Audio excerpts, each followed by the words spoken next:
Welcome back, Bafundi, to our last segment. Now, I've learned now about the role of the plant hormone auxin in controlling plant growth and plant growth responses. Now, let's look at some other plant hormones. Gibberellins were first discovered in the 1930s by Japanese scientists who were studying a disease in rice that is caused by a fungus called Gibberella fujikuroi. The infected rice plants are very tall and spindly. Since the gibberellins have been found in most plants, the best known gibberellin is GA3. GA3 is present in all plant species. It causes rapid elongation of the cells, which leads to growth in roots, bolting in rosette plants, elongation of stems in dwarf varieties of plants, for example, beans and peas. Other less well-known gibberellins cause effects in some plants, such as digesting food reserves and bud sprouting. The absence of gibberellins in some plants causes dwarfism. Later this year, you'll find out about the work of Gregory Mendel in genetics. One of the 7 characteristics of peas that Mendel studied was the inheritance of tallness and dwarfism. A recessive gene in dwarf pea plants means that they cannot make gibberellins, so the plant cannot lengthen. If dwarf pea plants are sprayed with gibberellins, they will usually grow tall. Dwarf varieties of rice and wheat that are farmed in hot, dry conditions also have a defective gene that cannot make gibberellins. Abscisic acid was discovered during the 1950s and 1960s. It is a growth-inhibiting hormone that allows plants to respond to stress such as drought and frost.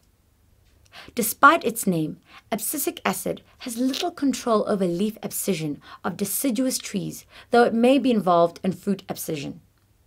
During autumn, the leaves of some plants produce abscisic acid, which stops further growth of apical meristems of the stems and branches. It causes the buds to become dormant. Now, it's important that the buds remain dormant during cold weather because young shoots are easily damaged by frost and low temperatures. Therefore, the dormancy of buds only ends after a long period of cold weather or with longer, warmer days in spring. Now, abscisic acid is also produced in the roots that are under stress from too little water in the soil. Abscisic acid is carried to the leaves where it causes the guard cells to become flaccid and close the stomata. This reduces water loss and thus helps the plant to survive.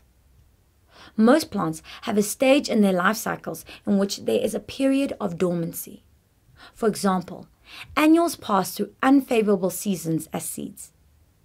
Abscisic acid helps the dormancy of seeds by inhibiting germination, even though there may be water available for germination.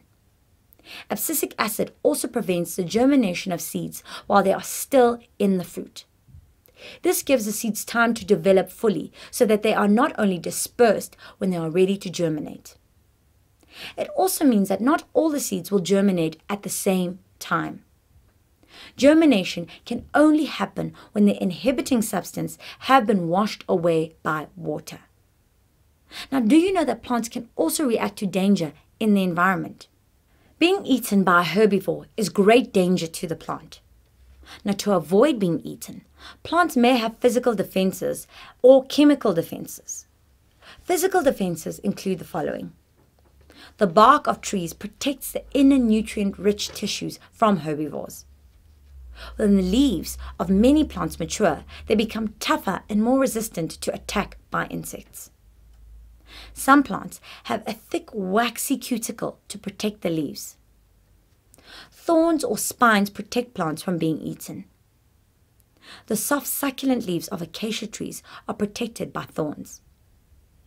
The leaves of some plants have stinging hairs that cause an immediate burning sensation on the skin. For example, stinging nettles. Plants produce many different chemicals that protect the plant from damage by herbivores and pathogens. Some chemicals taste unpleasant to discourage herbivores. Essential oils and flavor plants such as oranges, lemons, and mint have a strong taste and smell that many herbivores find unpleasant. Some plants produce insecticides that not only taste bad to the insect, but may even kill the insect at high concentrations. Some chrysanthemums and daisies have these chemicals. Some plants, such as the castor oil plant, produce poisonous substances that will kill mammal herbivores if eaten. So while tomatoes may not scream when you cut them for your food, plants certainly do respond to their environment. That's it for today's lesson by Fundi, and I hope you enjoyed it, and I'll see you next week.